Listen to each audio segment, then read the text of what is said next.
The number of people on Social Security disability, watch out, it hit a new record high for the month of January. Almost 9 million people. 9 million, almost, receiving disability payments from the feds. And here's another number for you to conjure with, 192. That's 192 straight months that the number of people on disability has gone up. That's almost 16 straight years straight up. Let's bring in Star Parker. She's the president of CURE. Star, you were what used to be called a welfare queen. You reformed. Now, here's my question for you this morning. Are some people playing the system, claiming disabilities that are hard to catch, like depression? I don't want to be harsh. I'm not blaming victims, but I want to get at the truth here. Tell me. Well, the truth is that the problem with our disability insurance program is that it's administered by the Social Security Administration. So you have the manipulators in Washington that move around a few decimal numbers, and then next thing you know, they're flush with cash because of the payroll taxes. It's a federal program, so the states cannot regulate. So what begins to happen is within the states, you have all of these welfare mentality, or we can call them entitlement mentality folks, who look at the welfare program, then they look at the disability program, they count the cost, and it's much easier to go to the doctor, get a note for the headaches that they get, and they end up on the disability program. They don't have the same means tests that the welfare programs have, so there's no accountability. That's the problem. You get Social Security disability payments for a for life, isn't it? I mean, there's very little check on, hey, you're not suffering from that any longer, get back in the workforce. Because it's not, usually the regulation is on the local level. The states, in the welfare programs, get an opportunity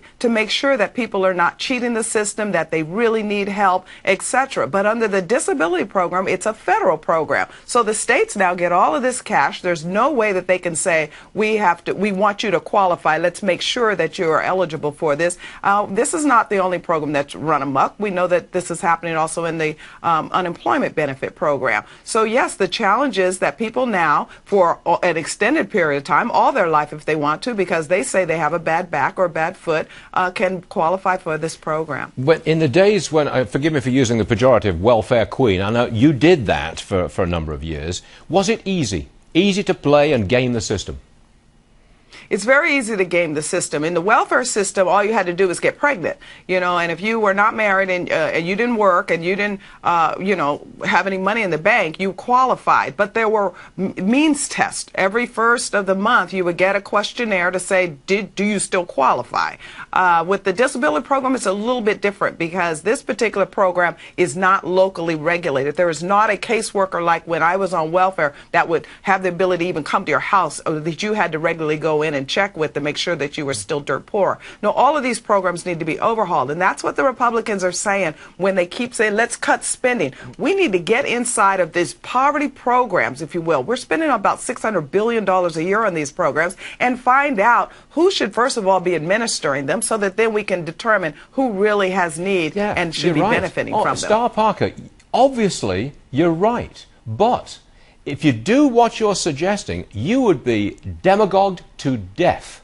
You would be said that you are harsh. You are a nasty lady. You are trying to blame the victim. You are making people suffer. You are mean. You're a rotten person. That's exactly what's going to be said about you if you really want reform of these systems. Period. You know it. But this is what leadership is about. This is what backbone is about. How many of us that have teenagers know that teenagers think that you're hard when you're telling them no as well? So, these arguments that the left keeps throwing out there about how harsh we are, we can look into what they've done with our poverty programs and not see health at all. I mean, matters are getting worse in every inner city and now in our rural communities. It is out of control. So someone in Washington has to just have the leadership abilities to say, I don't care what you call me. You're in timeout. We are going to go in here and reform these because, frankly, we're cruel to the poor. This is not helping someone to not find their abilities to be able to produce something to allow them to sit on their couch all afternoon because they get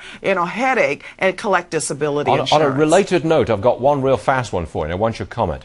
One lawmaker in Tennessee introduced legislation that would cut welfare benefits to parents whose kids are not doing well in the classroom. They're tying welfare to grade performance. The parents could see their welfare checks cut by 30%.